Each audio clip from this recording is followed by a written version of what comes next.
네,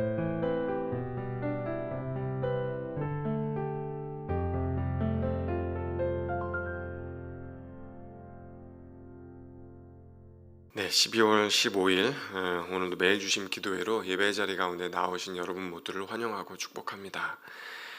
기도하며 주님께 예배를 나아가겠습니다. 참 좋으신 주님, 우리를 예배 자리 가운데 불러주시니 감사를 드립니다. 날씨가 많이 춥지만 주님 앞에 나왔습니다. 아침을 깨워 나왔습니다. 아침마다 새로운 하나님의 은혜를 경험할 수 있도록 인도하여 주시고, 오늘도 선하시고 인자하신 하나님 아버지의 인도하심을 생각하며 주님 앞으로 또 우리의 삶 속으로 한 걸음 한 걸음 나아갈 수 있는 시간 될 수 있도록 이 시간 함께하여 주시기를 원합니다. 성령 하나님께서 우리 모두의 마음을 열어주셔서 하나님을 더 깊이 알아갈 수 있도록 도와주시고, 하나님의 마음이 무엇인지, 우리 인생을 향한 하나님의 뜻은 무엇인지 더 잘 분별하고 헤아릴 수 있는 귀한 시간 될 수 있도록 아버지 하나님 함께하여 주옵소서. 감사드리며 예수 그리스도 이름으로 기도드리옵나이다. 아멘. 하나님께서 오늘 우리에게 주시는 말씀은 에스겔서 24장 15절에서 27절의 말씀입니다. 에스겔서 24장 15절에서 27절의 말씀입니다. 제가 하나님의 말씀 봉독하겠습니다. 여호와의 말씀이 또 내게 임하여 이르시되, 인자야, 내가 네 눈을 기뻐하는 것을 한 번 쳐서 빼앗으리니 너는 슬퍼하거나 울거나 눈물을 흘리거나 하지 말며 죽은 자들을 위하여 슬퍼하지 말고 조용히 탄식하며 수건으로 머리를 동이고 발에 신을 신고 입술을 가리지 말고 사람이 초상집에서 먹는 음식물을 먹지 말라 하신지라. 내가 아침에 백성에게 말하였더니 저녁에 내 아내가 죽었으므로 아침에 내가 받은 명령대로 행하매, 백성이 내게 이르되 내가 행하는 이 일이 우리와 무슨 상관이 있는지 너는 우리에게 말하지 아니하겠느냐 하므로 내가 그들에게 대답하기를, 여호와의 말씀이 내게 임하여 이르시되, 너는 이스라엘 족속에게 이르기를, 주 여호와의 말씀에 내 성소는 너희 세력의 영광이요 너희 눈의 기쁨이요 너희 마음의 아낌이 되거니와 내가 더럽힐 것이며 너희의 버려둔 자녀를 칼에 엎드러지게 할지라. 너희가 에스겔에 행한 바와 같이 행하여 입술을 가리지 아니하며 사람의 음식물을 먹지 아니하며 수건으로 머리를 동인 채 발에 신을 신은 채로 두고 슬퍼하지도 아니하며 울지도 아니하되 죄악 중에 패망하여 피차 바라보고 탄식하리라. 이같이 에스겔이 너희에게 표징이 되리니 그가 행한 대로 너희가 다 행할지야. 이 일이 이루어지면 내가 주 여호와인 줄을 너희가 알리라 하라 하셨느니라. 인자야, 내가 그 힘과 그 즐거워하는 영광과 그 눈이 기뻐하는 것과 그 마음이 간절하게 생각하는 자녀를 데려가는 날, 곧 그날에 도피한 자가 내게 나와서 내 귀에 그 일을 들려주지 아니하겠느냐. 그날에 내 입이 열려서 도피한 자에게 말하고 다시는 잠잠하지 아니하리라. 이같이 너는 그들에게 표징이 되고 그들은 내가 여호와인 줄 알리라. 아멘. 아멘. 여러분, 저희는 에스겔서 23장과 24장의 말씀을 계속해서 묵상을 하고 있습니다. 오홀라와 오홀리바, 발음 잘해야 됩니다. 오홀라와 오홀리바로 이제 상징되는 북이스라엘과 이제 남유다를 향해서 하나님께서 이제 심판의 말씀을 들려주시면서, 특히 오홀리바, 남유다가 왜 심판을 받아야 하는지, 왜 예루살렘이 패망했는지, 거기에 대해서 이제 주님께서 쭉 말씀을 하고 계셨죠. 특히 이제 어제는 녹슨 가마의 비유를 우리가 이제 읽었습니다. 여러분, 가마는 뭐를 상징하는 거라고 했죠? 가마는 예루살렘 성읍, 그리고 거기에 있는 그 고기, 이제 불태우고 삶아지는 그 고기는 이제 유대 백성을 상징한다고 했는데, 왜 이제 이 가마가 녹슨 가마인가 이제 하냐면, 이 녹이 유다 백성의 죄를 의미한다, 죄를 상징한다 했습니다. 그래서 이제 이 녹슨 가마의 녹을 제거하기 위해서 그 가마를 막 이제 불을 태우잖아요. 그 땔감을 장작을 엄청나게 쌓아가지고 이제 불을 피우는데도 불구하고 그 녹이 지워져요, 안 지워져요? 안 지워진다는 겁니다. 그만큼 유다 백성의 죄가 깊었다. 그만큼 유다 백성의 죄가 심각했다는 것을 이런 이제 비유를 통해서 하나님께서 말씀하고 계시는 거죠. 어저께 말씀까지만 해도 이렇게 이제 남유다를 향한 그런 하나님의 심판이 이루어지는구나. 여기서 이제 하나님의 심판이 끝나는구나. 이제 이렇게 이제 생각할 수가 있어요. 왜냐하면 이미 예루살렘 성은 바벨론에 의해서 망했고, 물론 이제 거기에 살고 있는 사람들이 여전히 있긴 했지만 이스라엘 민족들이 이제 포로로, 유다 백성들은 포로로 끌려와서 이제 바벨론에 살고 있잖아요. 그러니까 더 뭐 이렇게 심판받을 것이 있는가, 이제 그런 생각이 들 수 있는데 더 있다는 거예요. 아직 한 가지가 더 남았습니다. 그게 이제 오늘의 내용이에요. 하나님께서 이제 에스겔에게 말씀을 하세요. 16절 17절에 뭐라고 말씀하시냐면 이렇게 말씀을 하십니다. 16절 17절, 인자야, 내가 내 눈에 기뻐하는 것을 한 번 쳐서 빼앗으리니 너는 슬퍼하거나 울거나 눈물을 흘리거나 하지 말며 죽은 자들을 위하여 슬퍼하지 말고 조용히 탄식하며 수건으로 머리를 동이고 발에 신을 신고 입술을 가리지 말고 사람이 초상집에서 먹는 음식물을 먹지 말라.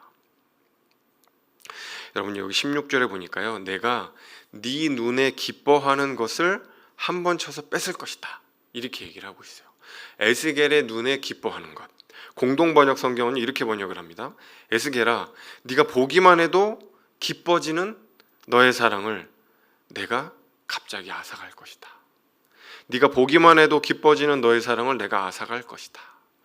또 다른 번역 성경은 이렇게 얘기합니다. 너의 가장 귀한 보물을 내가 데려갈 거다. 여러분, 너의 가장 귀한 보물, 보기만 해도 기뻐지는 너의 사랑, 그 에스겔에게 가장 소중한 보물이고 사랑이 뭐겠어요? 여러분, 뭘까요? 가족이겠죠. 가족. 에스겔의 아내를 얘기하는 거예요. 하나님께서 에스겔의 보물, 에스겔의 사랑인 아내를 데려가시겠다, 이렇게 이제 말씀을 하시는 겁니다.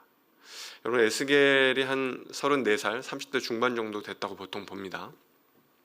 그럼 그때 당시에 이제 결혼 풍습을 봤을 때 아마도 에스겔의 아내는 20대 후반일 가능성이 높다라고 이제 성서학자들은 추정을 합니다. 그러니까 데려가시기에는 좀 너무 젊은 나이죠, 그죠? 처음에 에스겔에게 시집 왔을 때 이제 제사장 가문에 시집을 온 거니까 아마도 이 에스겔의 아내는 이것을 되게 명예롭게 생각하고 이제 자랑스러워했을 가능성이 굉장히 높겠죠. 그런데 이제 사역이 시작되고 나서, 에스겔이 예언 사역을 시작하고 나서 그때부터는 고초를 많이 겪었을 것 같아요. 왜냐하면 에스겔이 하는 말마다 다 심판 얘기잖아요. 심판받을 것이다, 멸망할 것이다, 너희들의 죄를 돌이켜라, 너희들의 죄의 실상을 아느냐, 그러면서 조목조목 그 죄의 실상들을 낱낱이 폭로하고 멸망할 것이다, 패망할 것이다, 뭐 이렇게 얘기를 하니까 누가 좋아하겠어요?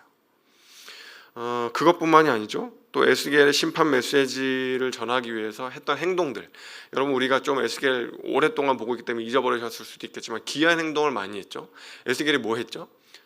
소똥, 마른 소똥을 구워다가 거기다가 빵을 구워 먹었어요. 처음에는 이제 인부는 사람 똥에다가 하라고 했는데 에스겔이 도저히 그걸 못하겠다고 하니까 소똥에다가 이제 빵을 구워 먹었죠. 또 한쪽으로 365일, 또 다른 한쪽으로 40일 누워가지고 그렇게 또 하나님의 메시지를 전하고, 또 머리를 다 이제 삭발을 하고 하나님께서 이렇게 너희들을 다 흩어버리실 거리다, 머리털처럼 그렇게 수염처럼 다 흩어버리실 것이다, 막 그렇게 이제 심판 메시지를 전하고 이제 그렇게 이제 한 거죠. 하나님께서 에스겔의 입을 막고 이제 벙어리가 되게 하셨기 때문에 하나님께서 이제 에스겔이 이제 그 하나님의 메시지를 전하기 위해서 이제 온 몸으로 하나님의 심판 메시지를 전했던 거죠. 그러니까 이 에스겔 집안 얼마나 이제 그 유대인들이 싫어했겠어요. 그러니까 당연히 에스겔의 아내도 그런 고초, 그런 어려움들을 많이 겪었을 겁니다. 사람들이 험담하고 수군거리고 뒤에서 뒷담화하고 왕따 시키고 막 이제 그렇게 했겠죠. 에스겔도 사람인데 여러분, 그때마다 나는 그래도 이 메시지를 증거해야지, 다 쓸데없는 얘기, 사람들이 뭐라고 하든 난 상관없어 그러면서 막 담대하게 했을까요? 저는 그러지는 않았을 것 같아요. 에스겔의 성정상 많이 힘들어하고 고민스러워하고 고통스러워하고 이제 그랬겠죠. 근데 그럼에도 불구하고 에스겔이 주저앉지 않고 그 하나님의 심판 메시지를 유대인들에게 선포할 수 있었던 이유는 저는 아내 때문인 것 같거든요. 그렇게 어려운 상황 가운데서도 녹초가 되고 낙심이 돼서도 집에 돌아가면 여보 그래도 힘을 내요. 그래도 당신이 하나님의 그 말씀을 전하고 있잖아요. 유다 백성들이 다 잘못된 길로 걸어가고 있지만 당신이 그 선포하는 그 메시지를 듣고 단 한두 사람이라도 회개할 수 있다면, 단 한두 사람이라도 주님 앞에 돌아올 수 있다면 당신의 사역은 의미 있는 겁니다. 가치 있는 겁니다. 그러면서 아내가 집에서 에스겔을 격려해 줬을런지도 모르겠어요. 그러니까 유일한 에스겔의 어떤 지지자, 어떤 기쁨, 그게 이제 아내였을 가능성이 굉장히 높겠죠. 아마도 그 어려운 시간들을 버텨올 수 있었던 건 그 아내 때문이었을 가능성이 굉장히 높습니다. 오늘 이제 말씀을 쭉 읽어보면은 여러분 에스겔이 아내를 얼마나 사랑했는지에 대한 느낌이 다가오죠. 아까도 말씀드렸던 것처럼 오늘 성경에 네 눈에 기뻐하는 것, 또 다른 번역 성경은 너의 가장 소중한 보물, 보기만 해도 기뻐지는 너의 사랑, 그렇게 이야기를 하고 있어요. 그러니까 에스겔이 아내를 얼마나 사랑했는지 이 말씀을 통해서도 저희는 느낄 수가 있는 거죠. 얼마나 많은 시간들을 이 아내와 함께 견뎌왔는지 저희가 조금은 느낄 수 있을 것 같습니다. 근데 그런 아내를 에스겔이 하루아침에 잃었어요.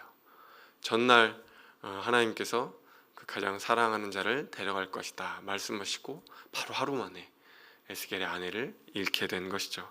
마음의 준비를 할 수 있었던 시간도 거의 없었던 것 같습니다. 근데 여러분 더 슬픈 게 있어요. 그래도 저희는 사랑하는 가족을 잃으면 여러분 애도를 할 수 있잖아요. 슬퍼할 수 있잖아요. 그쵸? 상가집 가면은 그래도 많이 슬퍼하고 또 함께 와줘서 사람들이 함께 슬퍼해주고 그렇게 하잖아요. 근데 여러분 오늘 말씀을 잘 읽어보면은 17절부터 여러분 말씀 읽어보세요. 하나님이 슬퍼하지 말라고 합니다. 그렇게 사랑하는 아내를 잃었는데, 그렇게 오랜 시간 함께 버텨왔던 아내를 잃었는데 여러분 어떻게 슬퍼하지 않을 수가 있어요? 아마 에스겔은 너무나 많이 힘들어했을 겁니다. 근데 말씀을 읽어보면은 슬퍼하지 말고 상갓집처럼 그렇게 해놓지 말고 감정이 북받쳐 올라오거든 뭐라고 하냐면요, 고요히 잠잠히 탄식하라고 해요. 바꿔 이야기하면 속으로 흐느껴 울어라. 겉으로 그 슬픔을 티를 내지 말라는 거예요. 속으로 그냥 꾹꾹 그 울음을 집어 삼키라고 이야기를 하는 거예요. 사람들이 와서 네가 어떤 아픔을 겪었는지 모를 정도로, 어떤 슬픔도 경험하지 않은 사람처럼, 아무런 일도 없었던 사람처럼 그냥 그렇게 지내라고 하나님이 말씀하시는 거예요. 저는 이 말씀을 묵상하면서 때때로 성경을 읽으면서 하나님 이해할 수 없다는 생각이 들기도 하지만, 이런 구절을 읽을 때 정말 우리 하나님이 어떤 분이신지 잘 모르겠다 그런 생각이 들기도 합니다. 여러분 도대체 이게 무슨 이야기를 하려고 하시는 걸까요? 무슨 표징일까요? 오늘 제목도 최후의 표징이라고 되어 있잖아요. 도대체 하나님께서 무엇을 말씀하시려고 에스겔의 아내를 데려가신 것일까? 이런 겁니다. 에스겔이 그처럼 아끼고 사랑하는 아내를 잃었듯이 유다 백성들도 그토록 아끼고 사랑하는 것을 잃게 될 것이라는 거예요. 여러분 그게 뭐예요? 예루살렘 성전이 파괴될 거란 이야기예요. 그러니까 아직 성읍은 공격을 받아서 황폐화된 곳도 있지만 아직 예루살렘 성전은 황폐화되지는 않았거든요. 아직 망하지는 않았거든요. 그런데 그 성전이 파괴될 것이라는 이야기를 하는 거예요. 그만큼 유대 민족들, 유대 백성들에게 그 하나님의 성전은 정말 우리 가족보다도 소중하고 어떤 것보다도 소중한 그 애틋한 추억이 있고 하나님의 약속이 있고 임재가 있는 이제 그런 이제 성전이었던 거죠. 근데 그것이 멸망하고 파괴될 것이라는 이야기를 하고 계시는 거예요. 그러니까 주님이 이 표징을 통해서 이렇게 이야기하시는 거죠. 에스겔 아내의 죽음을 보거라. 너희들이 이걸 보고도 너희들의 죄를 깨닫지 못하느냐. 이걸 보고도 돌이키지 않고 이렇게 비통한 일을 보고도 아직도 회개하지 않는단 말이냐. 이제 예루살렘 성이 망하면 미처 함께 오지 못한 너희 자녀들, 너희 가족들도 이렇게 죽게 될 수 있다. 하지만 그날이 와도 에스겔처럼 너희도 슬퍼하지 말거라. 애통해하지 말거라. 가족을 잃어도 슬퍼할 수도 없고 애곡할 수도 없는 날이 올 것이다. 그러니 내 백성아 돌이켜라. 너의 죄를 토하고 고백하고 회개하고 돌이켜라. 내게로 돌아오거라. 돌이키기를 바라는 그 하나님의 마음이 이 최후의 표징 가운데 담겨져 있는 것이죠. 이 뒤에는 유다 백성들을 향한 그 어떤 심판의 메시지도 없어요. 이게 마지막 이야기입니다. 그러니까 어찌 보면 가장 안타깝고 가장 아픈 이야기가 하나님의 심판 메시지로 기록되어져 있는 거죠. 그렇다고 해도 여러분도 그러시겠지만 저도 잘 납득이 되지는 않습니다. 잘 이해가 되지도 않고 잘 받아들여지지도 않습니다. 왜 애꿎은 에스겔의 아내를 하나님께서 데려가셔야 하는지, 이것이 이성적으로는 잘 납득이 되지 않는 것이죠.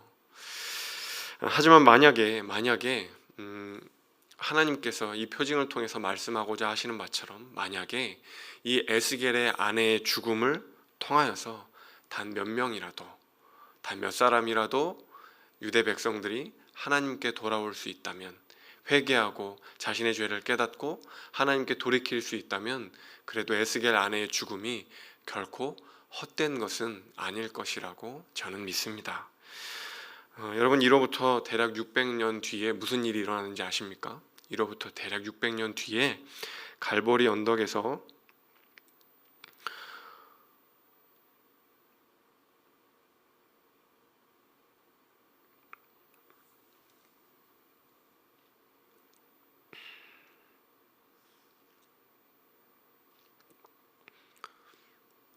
우리 주님께서 에스겔과 그의 아내가 경험하였던 그 고통에 동참을 하십니다. 하나님께서 그 하나밖에 없는 아들을, 아무런 죄가 없는 아들을, 그 애꿎은 아들을 하나님께서 우리를 사랑하셔서 우리에게 내어주신 것이죠. 에스겔의 아내를 데려가신 그 하나님께서 그 사랑하는 아들을 우리를 위해서 십자가에 내어주셨습니다. 그리고 여러분, 그 죽음이 우리에게는 소망이 되었습니다. 그 고난이 우리에게는 희망이 된 것이죠.